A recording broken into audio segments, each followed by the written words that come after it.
व्यंकटेश नगरात श्रीरामाची भव्य शोभायात्रा। गंगाखेड येथील व्यंकटेश क्रांती गोदावरी नगर येथील नागरिकांनी दिनांक 6 एप्रिल रोजी श्रीराम जन्म उत्सवानिमित्त ग्रंथ व श्रीरामाच्या प्रतिमेची पालखीमध्ये भव्य मिरवणूक शोभायात्रा काढली। या मिरवणुकीने संपूर्ण परिसर श्रीरामाच्या जयघोषांनी दणाणून गेला होता।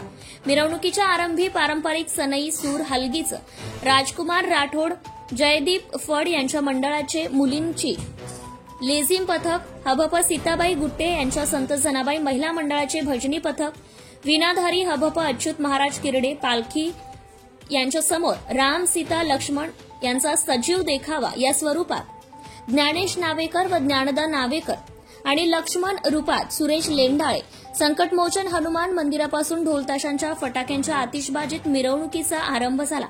यावेळी तीनही नगरातील महिला पुरुष बालगोपाळ सहभागी होऊन आनंदाने जयघोष करीत होते। यावेळी लेझिम पथक लक्षदीपक लेझिम प्रात्यक्षिके दाखवले। शोभायात्रा व्यंकटेश नगर, क्रांतीनगर, गोदावरी नगर मार्गे संकटमोचन हनुमान मंदिरामध्ये 12 वाजता पोहोचल्यानंतर श्रीराम जन्मोत्सव करत गुलाल पुष्पाची आरती करण्यात आली। या आरतीची यजमान कैलास फड, दिनकर नाव्हेकर, डॉक्टर महेश शिंदे, कुबेर खांडेकर सर यांच्यासह सर्व भाविक भक्तांनी महाआरती करून महाप्रसादाचे वाटप करण्यात आले। तर दुपारच्या सत्रामध्ये हभप भगवान देव पडेगावकर यांच्या वाणीतून संगीतमय भागवत कथेचा आरंभ झाला।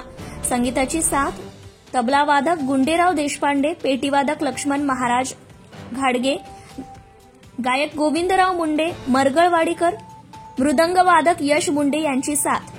कार्यक्रमाचे निवेदन मधुकर भारती सर यांनी केले।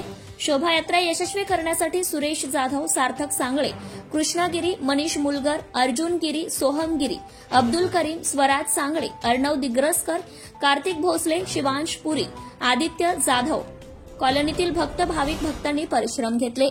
प्रतिनिधी अनिल साळवे, गंगाखेड, धुमाकूळ, महाराष्ट्र न्यूज नेटवर्क। आपल्या परिसरातील ताज्या आणि महत्त्वाच्या बातम्या पाहण्यासाठी आजच आपल्या धुमाकूळ महाराष्ट्र न्यूजला YouTube वर सबस्क्राइब करा आणि बेल आयकॉन प्रेस करा।